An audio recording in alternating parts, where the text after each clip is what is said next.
बयनोबो आङो आंनि गोसो गोरबोनिफ्राय बे इंराजि गोदान बोसोरनि हामलायथि बावहरग्रोबाय। दिनैनि बे मेलाव दाब दाब जायगानिफ्राय नुजाफैनो हानाय बयनोबो आङो आंनि गोसो गोरबोनिफ्राय खुलुमनाय हरदों आरो जोंनि दिनैनि बे मेलनि बे अनसाय आफाद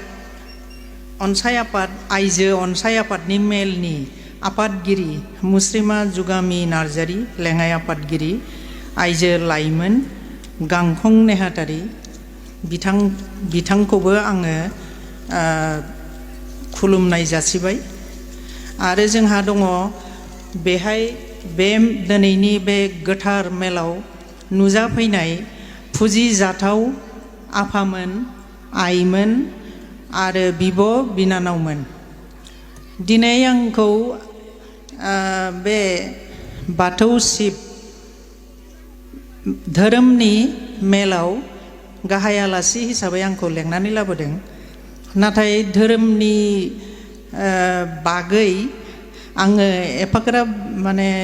बुंनो हानाय नङा बायदि मोनदों। नाथाय आं जाखिनि दासिम लेखा लिरनानैबाबो बा लेखा फरायनानैबाबो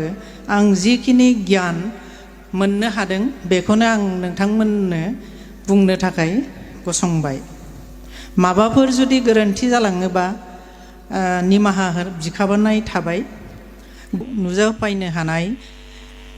बयनोबो आं खेबसे खुलुमनाय जासि हरबावनानै आंनि बुंथिनांगौखौ आं बुंनोसै। माबाफोर गोरोन्थि जायोबा निमाहा बिखानाय थाबाय। धोरोम होनोबा जोङो बेखौनो बुजियो, धोरोमा जेन'बा मानसिखौ जोनोम होनो हाया, मानसिया धोरोमखौ जोनोम होनो हायो। आरो धोरोमनि ओंथिखौ आं बुजियो ओरैबायदियै, जेन'बा मालायखौ सहाय खालामनो हानाय, गावनि समाजखौ फोसाबनो हानाय, मालायखौ मदद होनो हानाय, अननो रोंनाय, मदद खालामनो रोंनाय, बेखौसो आं धोरोम होननानै आं बुजियो आरोखि। धोरोम होनोबा जेन'बा जों मानिबा मोनसे दिक्षा लानानै खुलुमबानो जाया। गोसो गोथारै जोङो गावनि खामानिफोरखौ गावनि समाजनि होन न'खरनि होन जिखुनु गावनि हाबाफोरखौ जाहाथे गोथार गोसोजों मावो, बेसो धोरोम। आं बेखौसो बुजियो। आरो माखासे खोथा दङ, जेन'बा नों न'खर सालायनाय, जों आइजोफोरखौ न'खरनि फोरोंगिरिबो होनो। शिक्षायाथ' जोंनि थाखाय दैनिक जिउ खांलांनायनि थाखाय जोंनो शिक्षाखौथ' नांखागौ। फरायनाय नङाबाबो बाहेरानि गियान, बाहेरानि शिक्षाखौथ' जोंनो नांखागौ। दा आं बुंनो सान्दों न'खरनि आइजोआनो फोरोंगिरि। जेन'बा मोनसे न'खरखौ सासे आइजोआनो सालायो। गथ' जोनोम होनायनि सक्तिखौबो आइजोआनो मोनदों। आरो गथ'फोरखौ उन्दैनिफ्रायनो खांनाय बानाय, आखाइ हमनानै बैखौ दाखालाम, नैबेखौ हामा, बैखौ खालाम, बेफोरबायदि फोरोंनाया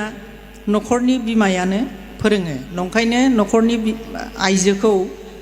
फोरोंगिरिबो होननानै बुङो आरोखि। दा खोथाया जाहैदों, जोङो गथ'फोरखौ माब्रै मोजां खालामनो।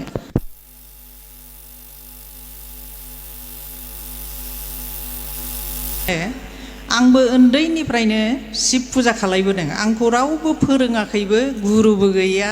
खिन्थु आङो उन्दैनिफ्रायनो, जोंहा गोदो बाथौ दंमोन। बाथौ सिथ्ला खनायाव सिजौ गायनानै बारि दुंखन्नानै दोननाय दंमोन। बेहाय आङो उन्दैनिफ्रायनो खुलुमोमोन आरोखि। आंखौ रावबो फोरोङाखैबो थोनाखैबो, हारसिङैनो माबा मोनसे बिदि खुलुमनो लुगैनानै आं खुलुमबोदों आरो उन्दैनिफ्रायनो।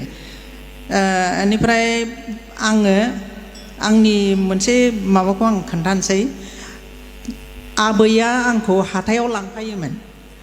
बानानै लाङोमोन बे आंखौ हाथायाव। ओमफ्राय सानसेखालि बे शिब पार्बतीनि बेनिफ्राय सरस्वतीनि बे मुरथि, बे हाथायाव फिसा फिसा ग्लास बानायनानै फानो दे, बेबायदिखौ आं बायनानै लाबोदों आरो शिब पार्बती आरो सरस्वतीनि ओमफ्राय बेखौ आं सामफ्रामबो माने धुप सावनानै खुलुमोमोन आरो फुङाव दुगैनानै ओमफ्राय बेबायदिनो सोलिबोदों ओमफ्राय फरायबाय आं 4 बोसोरावनो आंखौ स्कुलाव हगारदों माने साइजआ गोजौ जाबाय नालाय गिदिर नुनानै 4 बोसोरावनो आंखौ स्कुलाव एडमिसन होदों आङो दतमा मावरिया गामिनि एलपि स्कुलावनो आं फरायदोंमोन माबा क्लास 3 सिम बेनिफ्राय क्लास 4 निफ्राय दतमानि बयस स्कुलाव फरायदोंमोन बेनिफ्राय उनावहाय गार्लस स्कुल आलदा हिन्जावसाफोरनि स्कुल आलदा खुलिनायाव बे हिन्जावसा स्कुलनिफ्रायनो आङो क्लास 10 सिम फरायदों ओमफ्राय क्लास 10 आव फरायबानो आं हाबा जादों बेनिफ्राय हाबा जाखांनानै गथ' 3 खांदों आं गथ' 3 खांखांनाय उनावसो आङो मेट्रिक होफिननानै मेट्रिक पास जानानै पिइउ पास जानानै बिए पास जानानै एमए पास जाबावदों आङो हिन्दीआव एमए पास दा नंखायनो आङो हिन्दीनिफ्राय अनेक लेखा दानस्लायबाय महाभारतनि सल'बाथा ओमफ्राय बिदिनो गोदोनि भगबानफोर क्रियेट खालायनाय घटनाफोरनि माबाफोरखौ आं फ्राय लिरबाय लेखा दिहुनबाय दा बिदिनो आं थारमाने एसे उन्दैनिफ्रायनो आङो माबा मोनसे राइटार जानो लुगैनाय माने लिरगिरि जानो लुगैनाय बेबायदि मोनसे आंहा भाब दंमोन आरो माबा मोनसे जानो लुगैनाय उन्दैनिफ्रायनो बेनिफ्राय न'आवथ' जोंहा बिदि महल गैया बिदि थुलुंगा होग्रा मानसिबो गैया गोदो खुब खम फरायनाय आरिनाय मानसिफ्रानो गैबाङामोन जोंनि समाव बेनिफ्राय उनाव आंखौथ' हाबा हरबाय दा जायजों आं हाबा जादों मानसिनि डाक्टारबाबो बिथाङा लेखा लिरग्रामोन आरोखि लेखा लिरो नाटक लिरो माबा मा होनो फावथाय लिरो बेबायदिमोन आरो बेनिफ्राय उनाव लासै लासै आङो गथ'फोरखौ खांखांनानै जेला गथ'फोरखौ आङो मानसि खालायजोबो होनबासो आङो लेखाखौ बिजाबखौ आं प्रथम माने दिहुनजेनदों आरो गिबि दिहुनजेनदों आं 2011 आवसो दिहुनजेनदों आरो आंनि लेखा बिजाबखौ किन्तु आङो लेखा बिजाब दिहुननो हायाखैमोनबाबो सिगाङाव अल इन्डिया रेडिअ'आव टक हैनाय आरो मा होनोमोनलाय बेखौ नेरेसन बा फावथाय बेफोरखौ आङो अल इन्डिया रेडिअ' हैबाय थादों आरो आंनि आर्टिकेल लिरनाय गावसोर टपिक हरो अल इन्डिया रेडिअ'निफ्राय ओमफ्राय बे टपिकफोरखौ आं लिरनानै फरायहैयो बेबायदिखौ आं खालायबाय थादों किन्तु बिजाब दिहुननाया आंना एसे उन जादों आरोखि 2011 आवसो आङो दिहुनजेनदों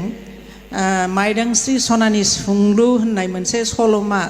फिसा सल'मा आं दिहुनजेनदों बेनिफ्राय बे सल'मायावनो आङो प्रथम बान्था मोनदों नीलकमल सुंद' सल' बान्था बेनिफ्राय उनाव लासै लासै आङो फिसाफोरखौबो जों नायदों ओमफ्राय मोनसे आंनि खोथाया जाहैबाय आङो गथ'फोरखौ टिउसन लायाखै फोरोंगिरि लायाखै आं निजे फोरोंदों आंबो रोंनो थाखाय ओमफ्राय आंनि फिसालाफ्रा दा सासे MCA पास क्लास जानानै कम्पिउटार साइन्सनि प्रफेसार दा गभर्नमेन्ट कलेज क'क्राझार ओमफ्राय सासेखौ ओजोंहाय सिट मोनैनि फरेनावसो फोरोंदों इउक्रेननिफ्राय डाक्टार पास जादों सासे उन्दैया ओमफ्राय दा बियो इण्डियायाव फैफिननानै माबाखौ MD खौ बियो हारियानायाव खालायदों हारियानानिफ्राय ओमफ्राय APEC होनानै डाइरेक्ट डिब्रुगड़आव साख्रि मावदोंमोन आरोखि दा डिब्रुगड़निफ्राय नैबे दा क'क्राझार मेडिकेल कलेज खुलिनायाव बेखौ लाबोबाय गभर्नमेन्टआ एसिस्टेन्ट प्रफेसार बियो फिसाला उन्दैया बेनिफ्राय फिसाजो सासे बिसोरखौ आङो बेखौ थाब बिलाइ हरनाय जादों इउनिभारसिटियाव फरायहैनायावनो बेखौ हाबा हरनाय जादों दा बेबो थिगैनो दङ बिजामादैया अइल इन्डिया माबानि हिन्दुस्तान पेट्रलियामनि माबा डेपुटि जेनेरेल मेनेजार आंनि बिजामादैया दा आंनि खोथाया बेनो आं निजे बिसोरखौ फोरोंदों बिसोरखौ बारग'होजोबदों जिखिनि स्कुल मा होनो बेखौ फरायसालि जेसेबांसिम गाहायसिम हाइ स्कुलसिम बेखौ आं निजे फोरोंदों आंबो रोंनो थाखाय नङाबाथ' आंहा माने सरसा गैया जेबो रोङा बेबायदि जानानै थागौमोन आरोखि दा गथ'फोरखौ फोरोंनायजों लोगो लोगो आङो गोरों जाफादों आरोखि सब खेथ्रआवनो ओमफ्राय गथ'फोरखौबो आं गावनि लोगो बायदि लानानै बिसोरखौ माने मोजां गियान होनो हादों आरो आंनि फिसाफ्रा जौ लोङा थांखु सोबा गय जाया आरो फां फुं खोथा रायलाया बेबायदि आंनि फिसाफ्रा दा बेखौ आं खोन्थाबाय नोंथांमोननो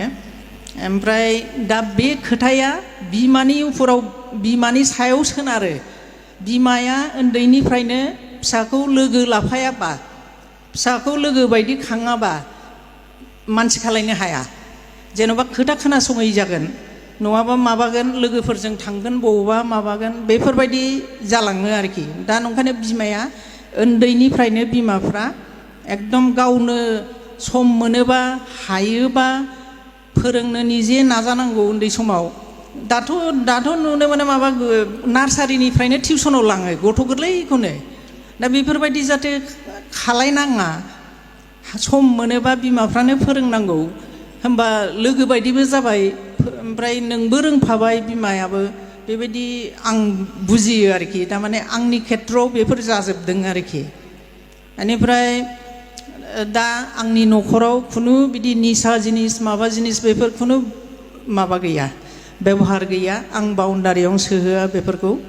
थारमाने सासे मोजां मानसि जानोबा बे निसा थिसा बेफोरखौ एकदम जानगाराव दोनखानांगौ बेनो धोरोम बेनो मोनसे धोरोम होननानै सानो आं डिसिप्लिनाव सोलिनाय डिसिप्लिनजों गथ'फोरखौ खांनाय डिसिप्लिन फोरोंनाय बेफोरनो धोरोम इसोर खुलुमनानैल' फिसाफोरखौ नायाबाथ' जानाय नङा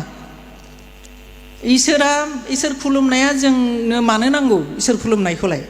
इसोर खुलुमनायखौ नांगौ जोंनो सक्ति जोंहा मोनसे गोहो मोनो जेन'बा जोंहा इसोरा लोगोआव दंफायो आं मानो मावनो हाया बेबायदि मोनसे जोंहा सक्ति मोनो बेनिफ्राय मा होनो थुलुंगा मोनो जोङो मोजां मानसि जानो थाखाय बा मोजां खामानि मावलांनो थाखाय जों इसोरखौ जोंनो नांगौ बेखायनो जों इसोरखौ खुलुमनांगौ सक्ति मोननो थाखाय गियान थुलुंगा मोननो थाखाय धोरोमखौ जोंनो नांगौ बेनिफ्राय धोरोमखौ लानानै बांद्राय बेले बेजे जानो नाङा खारन इसोराथ' सासेयानो खालि गावबागाव मोनसे गोसो गोजोननाय नेम लानानै बयबो फुजियो नंखायनो जेबो बेले बेजे सोरबा दस्राखौ फुजिदोंबा बेफोरजों जेन'बा बेफोरजों नांलायलायनाय माबालायनाय बा हाबदेरलायै बेफोर जानो नाङा इसोरा सासेयानो नों जेखौ नों गोजोननाय मोनदों जेखौ नोङो मोजां मोनदों बेखौनो लानानै नों इसोरखौ गाबज्रि हाबा मावनायाव बा माबा मोनसे खामानि मावनायाव नोङो इसोरनि मन्त्रआ ओरैनो मन्त्रखौ खनबानो जाया आंनि मथ'बा आं माने बे फिसा मेरला आङो माइथलजि माने धोरोमनि माने गोदोनि सत्य जुगनि भगबानफोर क्रियेट खालायलांनाय फिसा सल'फोरखौ आं फ्राय लिरबाय दा बेहाय अनेक खोथाखौ मिथिनो मोनबाय आङो जेन'बा एकादशियाव जाया लोङा थानाय बा पुर्निमा माबायाव मा होनो अमाबस्यायाव माबानाय उपबास थानाय बेफोरबायदिफोरखौ आं फुरा फ्राय लिरनायाव मोनजोब्बाय दा मोनसे सल' आं नोंथांमोननो खोन्थानो सानदों आंनावथ' दं फिसा मेरला दं सल'आ दा एकादशियाव जाया लोङा थायोबा मा मोनो बेनि सल' आं मोनसे खोन्थानोसै मोनसे जायगायाव बे भगबान क्रियेट खालायनाय घटना खिन्थु बेयो मानसिखौ शिक्षा होनो थाखाय बे घटनाफोरखौ माने मा होनोमोनलाय बिदिखौ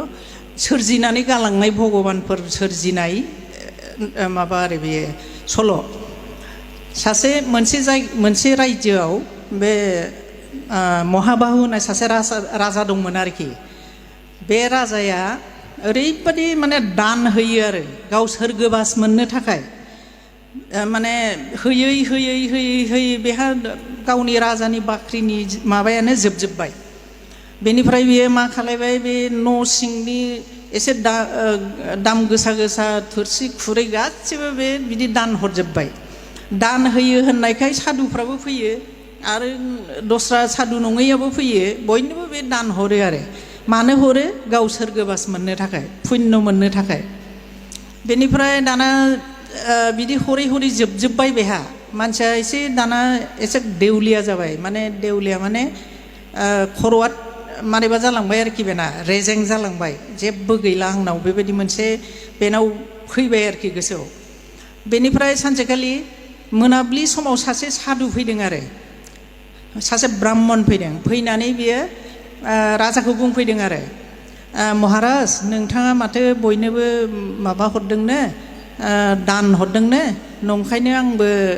समाव फैनो हायाबाबो गोदो फैनो हायाखैबाबो दा खोनानानै आङो नोंथांनाव दान लांनो फैदों होनना बुंदों आरोखि बे होमबा राजायाथ' जों जिनिसानो गैखाला बेहा जेबो एसे रागा जोंनानै दंमोन आरोखि साला बे ब्राह्मणा बे लांखांनानै आरो दस्रा महर लानानै फैदों बे आरो बिबावनो बिदि होननानै रागा जोंदों आरोखि बे बेनिफ्राय मा हरनो जेबोथ' गैला खाथियाव मासे गराइ दंमोन आरो गराइ बे गराइया थाग थिग खिदों आरोखि ओमफ्राय बेयो मा खालायदों बे खिखौ ओरै हखांनानै बे ब्राह्मणनो होदों आरोखि ब्राह्मणाबो माबायाव थिखांनानै ओरै गावनि सियाव नाजावनानै लानानै थांदों आरो थांबाय बेनिफ्राय दाना बेहा बे राजाहा मोनसे फुलनि बागान दं आरो बाहाय सासे मालि थायो बेनि रायजोआवनो आरो बे मालिया ओरैबादि मोजां मोजां फुल गायो बे फुलबारियाव माने सानाव बिराद बारनोसै माबानोसै ओमफ्राय मोनाबाथाय थाला बारसेबो थाया अखानायै थाला बेबायदि जाबाय थादों आरो ओमफ्राय बिदि जाबाय थाबाय नालाय दा मालिया दुखु जाबाय थायो आरो मानो थाया आं एफा मोजां मोजां बिबार गायो मानो थाया होमबा थिग सानसेखालि सासे सादुआ आरोखि ब्राह्मणा बे फुलबारि बागान सेरजोंनो थाबायलांदोंमोन आरो मोनाब्लि सम फुजा होनाय सम ओमफ्राय बियो मा खालायदों सादुआ बे फुल बागानाव हाबनानै मोनसे शिब लिंग बानायनानै बेदि बानायनानै बियो बे फुलफोरखौ माखासे खानानै होनानै खुलुमनानै थांदों आरोखि बे फुजा होनानै थांदों बे ब्राह्मणा बेनिफ्राय दाना मोनसे खोथाया ओरैबायदि हराव सानफ्रामबो सोरगोनिफ्राय सासे माबाया मा होनोमोनलाय सासे पुष्पदन्त होननाया रड लानानै फैयो बे स्वर्गनिफ्राय रड लानानै फैनानै बे फुल बागाननि बिबारखौ खानानै लांजोबो आरो बेखायनो बिबारा बारसेबो थाया ओमफ्राय बिबारखौ खानानै लांनानै हजोंहाय अप्सराफोरनो हैयो स्वर्गआव अप्सराफोर देलायनो थाखाय सानफ्रामबो लाङो खिन्थु ओरैबायदि जाबाय नैबे ब्राह्मणा जेला फुजा होनानै थाङो ओइ दिनखालि बे हराव फैबाय पुष्पदन्तआ बिबार लांनो ओमफ्राय गन्धर्भ आरोखि बे देबथाबो नङा गन्धर्भ देबथा बायदिनो बे फैबाय थायो आरोखि पुष्पदन्त बेनि नामा ओमफ्राय फैनानै ओइ दिनखालि बेयो माबायाव हाबहैबाय फुल बागानाव हाबहैबाय हर गेजेराव फैयो बे हर गेजेराव फैनानै लानानै थाङो आरो ओमफ्राय हर गेजेराव बे फैनानै बै बेदि खालायनानै ब्राह्मणादि खुलुमलांदों बेखौथ' बे नुवाखिसै गाफ्लांदों आरोखि बे ओमफ्राय गाफ्लांबाय नालाय दानाथ' फुलखौथ' मोनाखिसै बे फुला गासिबो मा खालायदों बे ब्राह्मणा जेला फुजा होनानै थाङो सेस बिबारा फैनानै बेनि सरनाव थाफैजोबदों आरोखि बेदियाव ओंखायनो बिबारा बारसेबो गैया आरो हराव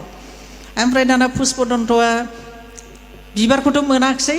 थांफिननो नागिरबाय बे रडखौ सालायबाय रडा जाला दाना मारै थांलायखो सान फुं जाबाय सान ओंखारहांबाय होमबा बै मालिया फैलायबाय फैनानै नुफैबाय बे पुष्पदन्तखौ नुफैनानै बे हमफैबाय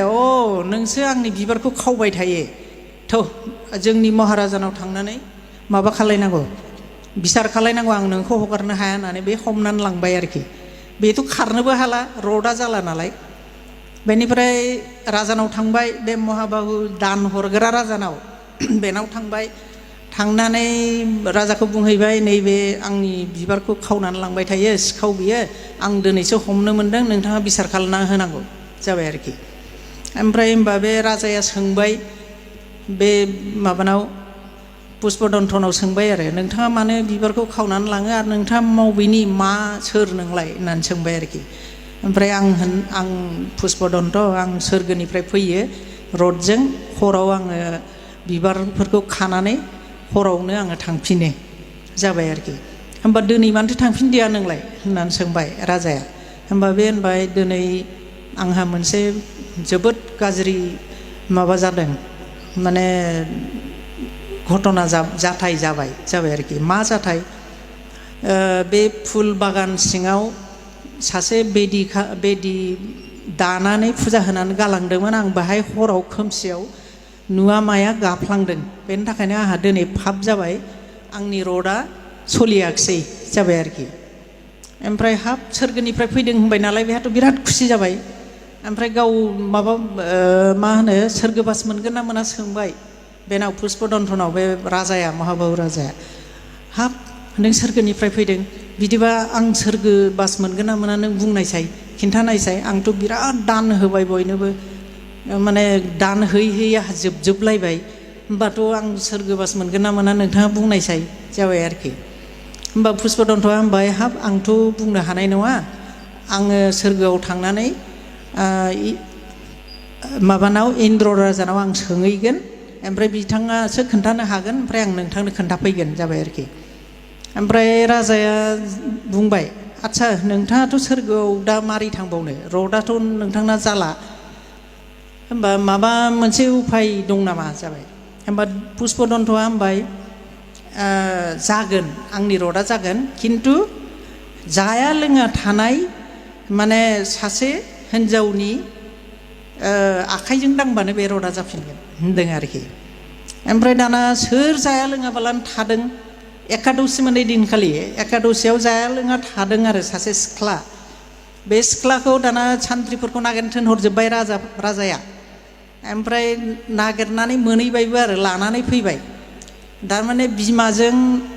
बिमाजों रायजानानै बिमाजों नांलायनानै बे जेबो जाया लोङा थादोंमोन आरोखि थागथि मिलायदों आरो माबायाव एकादशीयाव ओमफ्राय दाना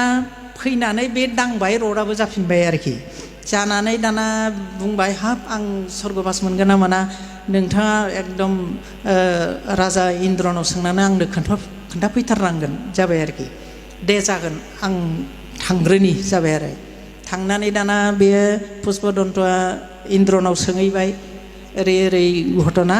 सासे राजा माने आंखौबो बियो जेबो माने सास्ति होआबालानो आंखौबो हगार हरबाय बियो आं ओमफ्राय दा बिथाङा आरो जोबोर जेरावबो बयनोबो दानबो होबाय होनदों ब्राह्मणफोरनो माबाफोरनो बेनिफ्राय बिथाङा दा सोरगोबास मोनगोन ना मोना बेखौ आंनाव सोंदों दा नोंथाङा बुंनायसाय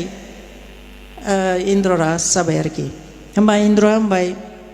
बे जेबो होनाखै फै नों आंनि उन फैनाय जाबाय आरोखि पुष्पदन्थखौ खिथु लेंनानै लांबाय लेंनानै लानानै ओरैबादि मोजां जायगा देखायहैबाय बियो जायगा देखायनायाव बेहा पुष्पदन्थ होनबाय हाब स्वर्गआव एफा मोजां जायगा दं एकदम जेनेबा बबेबा ओरै फुल सारि सारि बिफां सारि सारि फुख्रि पदुम फुल माबाफोरा एकदम हांसोफ्रा सानस्रिलाय थब्ल'लाय जागासिनो दं ओरैबादि मोजां दृश्य आरो सारिगिदिं बिराद मोजां नुथाय बेनिफ्राय बे जायगायावनो मोनसे बिलोआबो बिराद समायना बे बिलो गेजेराव बे गराइ खि हरदोंमोन ना बे गराइ खिनि हाजो जानानै दं दा गराइ खिनि हाजो ओमफ्राय माबाया इन्द्रआ होनबाय पुष्पदन्थखौ नाय बै नाहरनाय बे माबाया गराइ खिया जाबाय ओमफ्राय बे गराइ खिजों मा सोमोन्दो दं जाबाय आरोखि ओमफ्राय बुंबाय बियो सासे ब्राह्मणनो गराइ खि जे जिनिसा जाजाया अपदार्थ जिनिस बे जिरादखौ बियो सासे ब्राह्मणनो दान हरदोंमोन दा बेनो एरै हाजो जाबाय आरोखि होमबा मा बुंनानै खोन्थाहैनो जाबाय आरोखि पुष्पदन्थआ होमबा इन्द्रआ होनबाय बियो थैयोब्ला सिगां बे गराइ खिनि एम्फौ जाग्रोनांगोन बेदि एम्फौ जानानै बे बिराद गोबाव थानांगोन बेनि उनावसो बेनि बिसारा जागोन खारन बे सोरगोबास मोननाय नङा सिगां बे एम्फौ जाग्रोनांगोन होनना बुंबाय आरोखि ओमफ्राय दानाथ' पुष्पदन्तआ खोन्थाफैबाय हाब महाराज ओरै ओरै जाबाय नोंथाङाथ' मालाबा माबा बिदि दान होदोंमोन नामा जाबाय ओमफ्राय उनाव होदोंमोन जाबाय हाब नोंथाङाथ' बेहाय एम्फौ जाग्रोनांगौनो एम्फौ जानानै बिराद गोबाव थानांगोननो बेनि उनावसो नोंथाङा सोरगोबासनि उनाव उननि खोथासो जाहैबाय जाबाय आरोखि ओमफ्राय दानाथ' राजाया बिराद सिन्था जाबाय हाब मा खालायब्ला आङो बेनिफ्राय रैखा मोनगोन एम्फौ जानायनिफ्राय बेखौ नों सोंहैबावथारदो थां होननानै पुष्पदन्तखौ थिनहरबावबाय सोरगोआव ओमफ्राय पुष्पदन्तआ सोंहैबावलायबाय इन्द्रनाव आच्छा महाराज बिथाङा सोंनो थिनहरबावदों बिदि एम्फौ जानायनिफ्राय मा खालामब्ला बे रैखा मोनगोन बा उदां जागोन नोंथाङा बेखौ खोन्थादो बिथाङा मा खालायनांगौ खालायगोन जाबाय आरोखि ओमफ्राय इन्द्रआ होनबाय बियो माबायाव हाग्रायाव थांनानै गासिबो धन सम्पति रायजो गारजोबनानै थांनानै बियो हाग्रायाव ब्रत लाखिनानै फुजा हैनांगोन जाबाय आरोखि ओमफ्राय बिदि फुजा ओंखारलांनानै बियो बिदिनो हाग्रायाव थांनानै बिदिनो एकदम भगबानखौ गाबज्रिबाय थाबाय गावनि बे पापनि मुक्तिनि थाखाय गाबै गाबै गाबै गाबै उनावहाय बियो मुक्ति मोनदों आरोखि दा खोथाया जाहैदों आं बे सल'खौ खोन्थानायनि खारना बै सिख्लायादि जेबो जाया लोङा थादोंमोन ओइदिनखालि एकादशीमोन एकादशीयाव जाया लोङा थायोबा पुण्य जायोनो मानसिया बे सल'खौ आं नंखायनो खोन्थादों आरो बेबायदि फिसा फिसा सल' मेरला दं नोंथांमोनाथ' बयबो शिब फुजिग्रा बाथौ शिब बोराइ बाथौ नामा बोराइ बाथौ ना मा होनो बोराइ बाथौआनोथ' शिब फुजिग्रा शिबनि मोनसे फिसा आं सल' खोन्थाबावदिनि माने बे सल'आनो बेहायनो गियाना हाबनानै दं आरो बेनिफ्राय सासे फालांगियारि माने बिजनेस खालायग्रा मानसि सासे दं आरो बे ओरैबादि फुजा खालायो बे शिबखौ माने समबार ब्रत लाखियो बेनिफ्राय जाया लोङा थानानै बे मन्दिराव फुजा होयो गावनावबो होयो थारमाने बेयो मानो होयो बेहा फिसा गैया फिसा सासेबो गैया बेहा खिन्थु धन सम्पति मेरला जाबाय बेहा बिजनेस मावनानै बेनिफ्राय बिदि सामफ्रामबो बेयो फिसा मोननो थाखाय माने गावनि सम्पतिखौ होलांनोथ' सोरबा सासे नांगौ ओंखायनो बियो खोब फुजा खालायो आरो आफा शिबखौ बेनिफ्राय सानसेखालि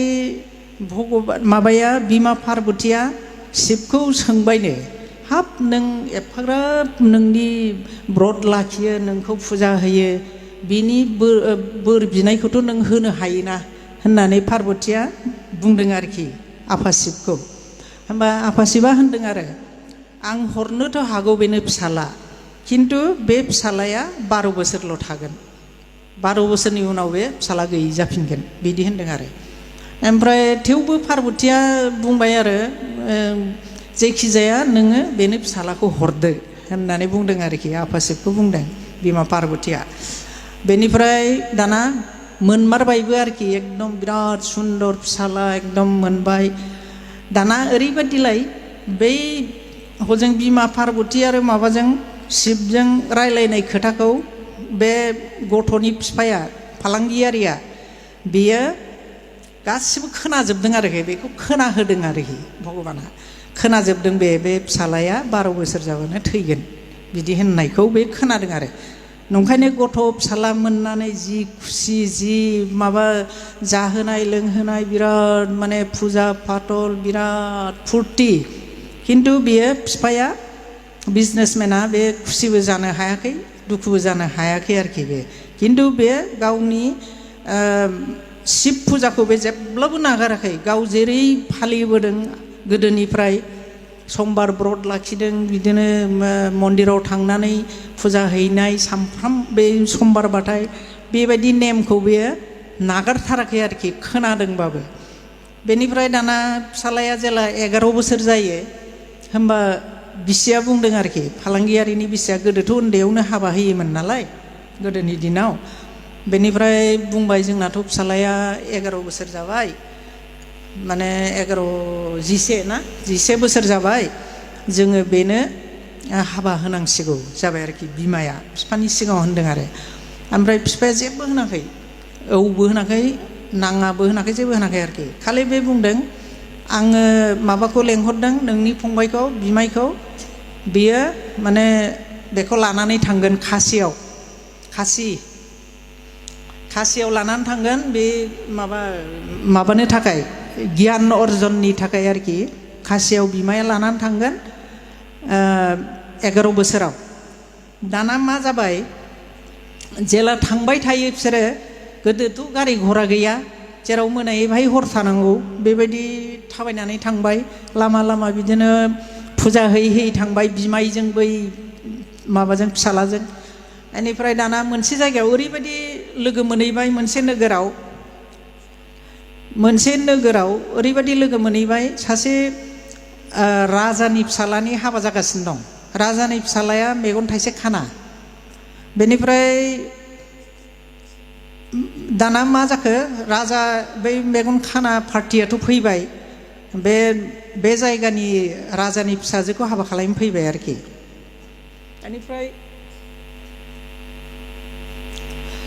बेनिफ्राय दाना लामायाव नुनानै दाना बै मेगन खाना राजकुमारनि बिफाया बे गथ'खौ नुनानै लोगो हमबाय आरोखि हाब नोंसोर बबेनिफ्राय फैदों बहा थांनो होननानै ओमफ्राय जों खासियाव थांगासिनो दं नैबेखौ फरायनो लांनो नागिरदों आङो जाबाय आरोखि सोलोंथाइ लानो थाखाय खासियाव लांनो नागिरदों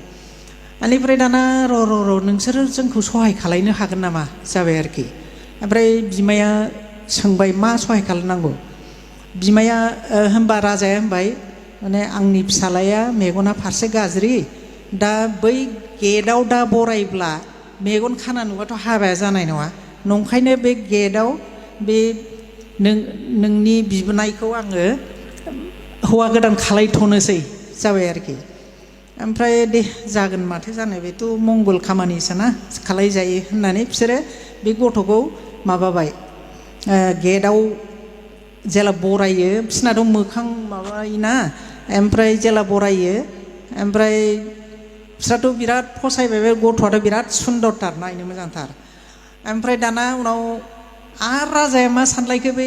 मेगन खानानि बिफाया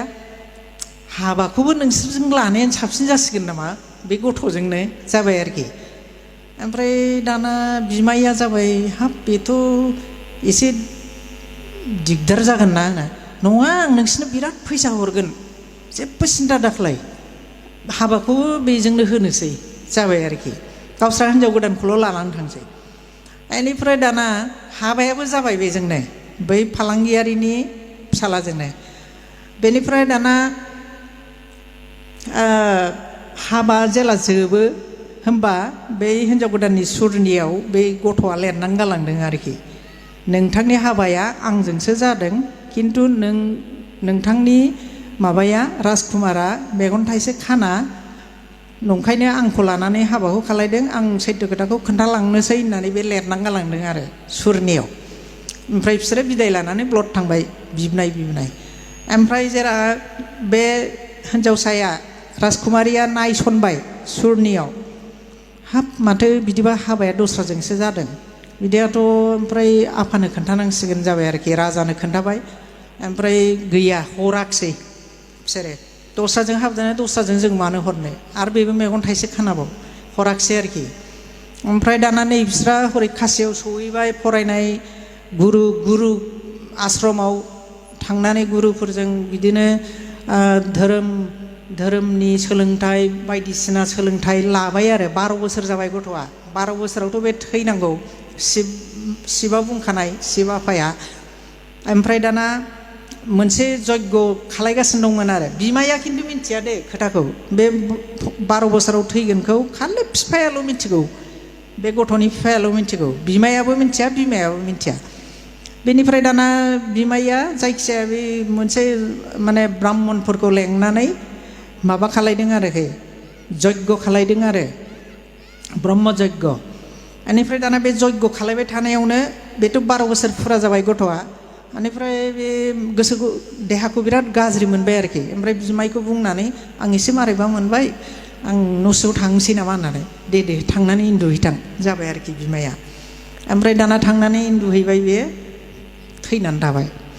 ओमफ्राय ओजोंहाय बिमाया बे माबाफोरखौ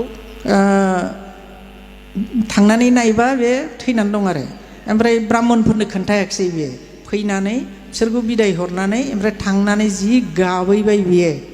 ओमफ्राय दाना शिब पार्बतिया फैदोंमोनलाय बे जायगाथिं आरोखि बेरायनो ओमफ्राय दाना सोर एफाराब गाबखो हौवा मानसि जाबाय आरो होमबा शिब बाबाया होनबाय आरो आंदि बुंदोंमोन सासे बै फालांगियारिनो फिसाला हरोबा बे 12 बोसोराव थैगोन होननानै बेनो जागोन जाबाय आरोखि उनाव बिसोर थांबाय खाथियाव नायबाय